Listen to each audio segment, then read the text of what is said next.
ప్రత్యక్ష దైవాలు మన కోసం బ్రతికిన దేవుళ్ళు మన అడుగుల కోసం తమ జీవితాన్ని నవ్వుతూ త్యాగం చేసిన వాళ్ళు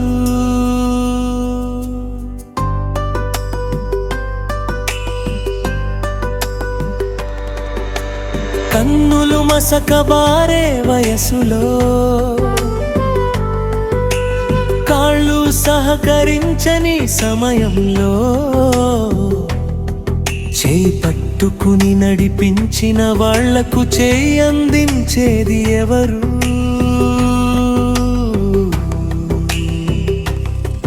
మన కోసం ఎన్నో రాత్రులు మేల్కొని మన భవిష్యత్తు కోసం కలలు కాని ఈరోజు వృద్ధాప్యంలో ఒంటరిగా మన రాక కోసం ఎదురు చూస్తున్నారు. పిల్లరారా ఒక్కసారి ఆలోచించండి, మీ జీవితమే ముఖ్యం అనుకుంటూ వారానికి ఒక్కసారి ఫోన్ చేస్తే సరిపోతుందా? వాళ్లకు కావాల్సింది డబ్బు కాదు, మీ మాట, మీ పలకరింపు.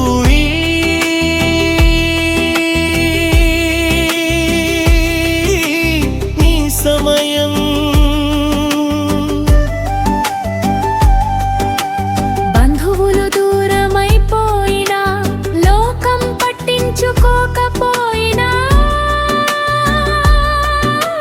మీరు ఒక్కసారి వెళ్ళి అమ్మా నీలా ఉన్నావు అంటే చాలు, నాన్యా నేను ఉన్నాను అంటే చాలు, వారి జీవితానికి మళ్ళీ అర్థం వస్తుంది.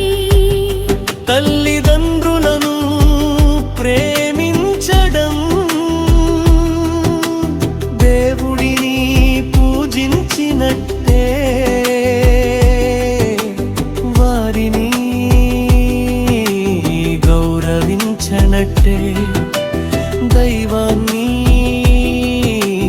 గౌరవించినట్టే.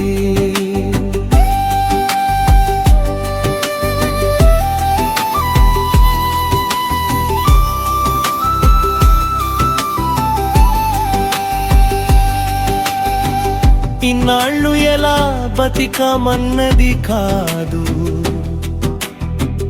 ఎలా జీవించామన్నదే ముఖ్యం. మన వల్ల ఎంతమంది నవ్వారు, మన వల్ల ఎంతమంది సంతోషించారు. అదే జీవితానికి అసలైన అర్థం.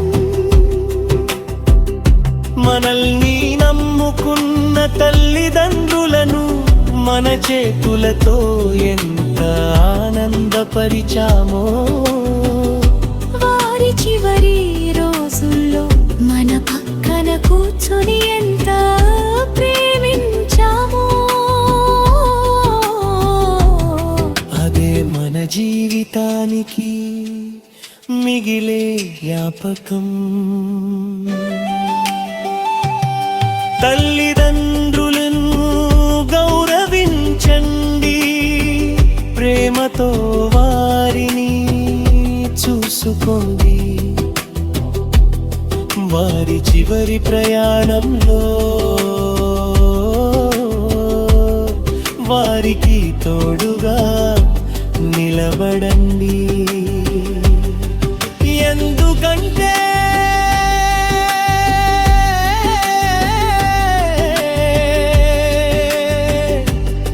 తల్లిదండ్రులు ఉన్నంత కాలం మన ఇంట్లో దేవుడు ఉన్నట్టే.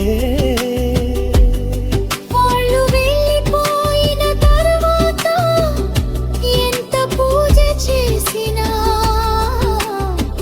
ఆ ప్రేమ తిరిగి రాదు.